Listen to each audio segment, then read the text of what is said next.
осы өнер жолында да өзіндік бір қызық оқиғалар болып жатады.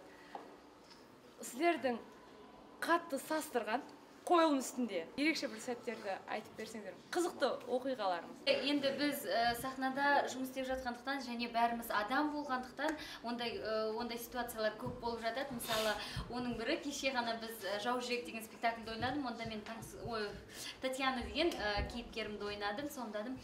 Сол спектакльде басталып жатқанда бір актеріміз келмей қалды. Сонда біздің бүкіл актерлар сахнада жүргенде де сахнаның артында жүрген жұмыскерлердің бәрі қатты қобалжыдық. Бәріміз қобалжыдық. Қалай болады екен? Ол кісінің жоқ қой, ол кісінің айтатын сөздері бар.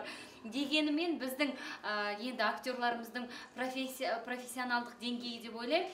Ол жерді білдіртпей, сөзін жалғастырып, Зарина деген менің құрбым, және сол кезде ойнайтын Ғалияны сомдайтын қыз дер кезінде шығып, сондай бәрі білінбей кетті, және спектакль солай болу керек деген сияқты болды. Дегенімен, бұл өте біздің бәрімізді бір кішкене потрясло, шоковая терапия алдық десек болады. Ондай оқиғалар болды. Сосын бізде жастар келгеннен кейін олар спектакльдің қай спектакль екенін білмейді ғой. Бір тарихи, қазақи тарихи спектакль болып жатыр, шапан киген, бөрік киген, енді сұмдық қамшы ұстаған, сондай спектакльдер болады. Ал жас актер келгеннен кейін өздерінде сондай бір қызықтар болатын шығар.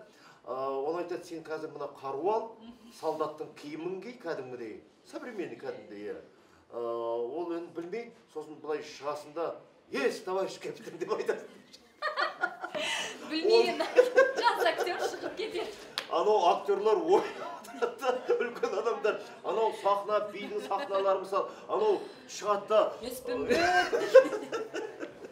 Ана үлкен. Ең бірінші рөлдеріңізде қалай өтті? Ең бірінші сомдаған рөлдеріңіз осындай сахналық деңгейде. Ең бірінші рөлдеріңіз.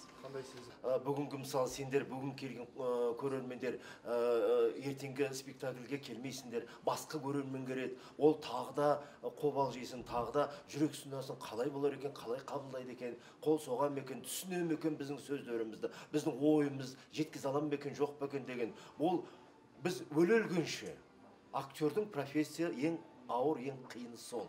Біз міне бірінші рөл болсын, ең соңғы өліп бара жатқанда рөл болсын, сол қобалжумен сөйтіп өтеміз. Өйткені бұл 3D, бұл кино емес. Дубль, тоқта, екінші дубль дейтін жоқ. Бұл кәдімгідей тірі жандармен сұхбаттасу, кездесу, солармен жаңағы мына ойыңды айту, жеткізу, оны қабылдау процесі бар. Көрдіңдер ме?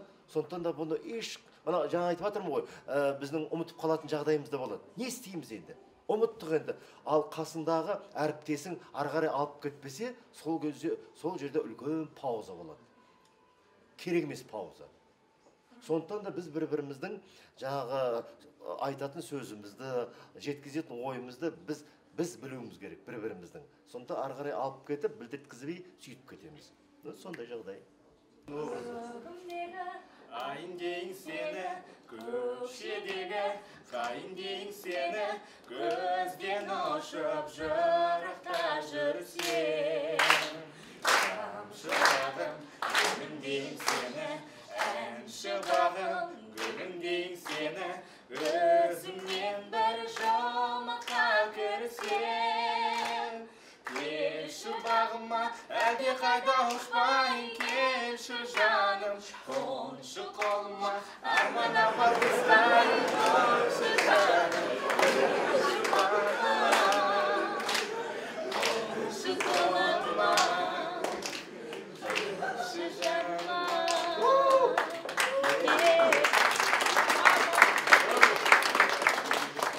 Жан